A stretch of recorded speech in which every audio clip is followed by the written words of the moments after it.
أحبتنا الكرام، المحمص الذهبي مغارة علي بابا راح نفوت لها هسه ونشوف شنو الشيء الجديد عندهم.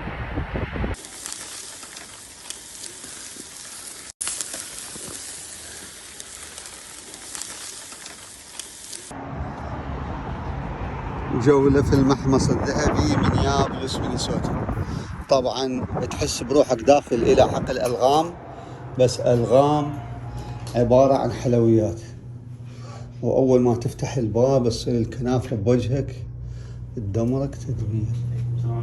السلام عليكم. وهاي جيناهم الصبح قاضين عليها الربع.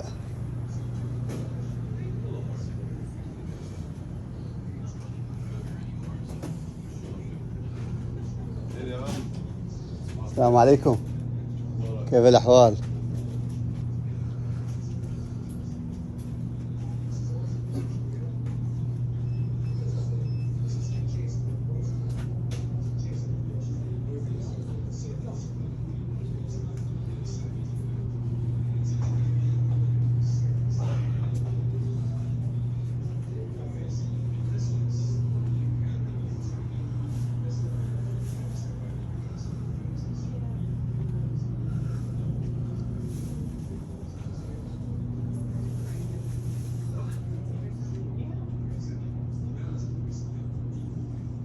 أحبتنا الكرام، اليوم بالمحمص الذهبي نحب نقول لكم انه يوم الخميس ان شاء الله راح تجي الوجبة الاولى من زيت الزيتون الفلسطيني 100%. راح يكون التوزيع الجمعة ان شاء الله.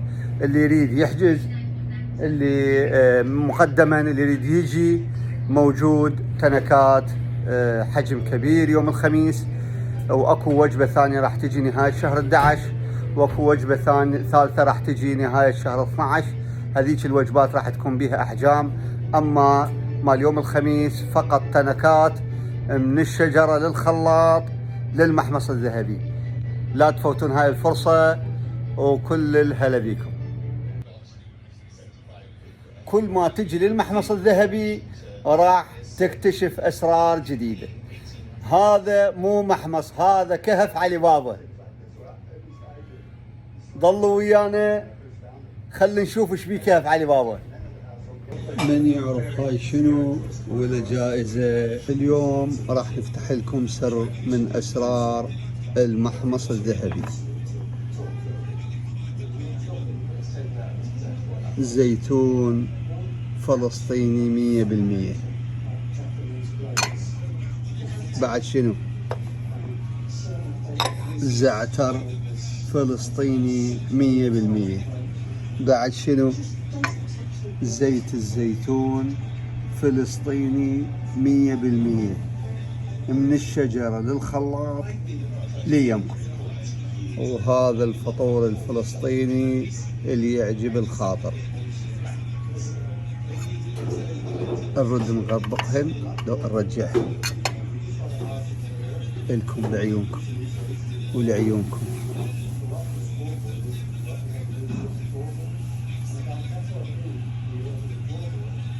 ايش راح نضيف وياه؟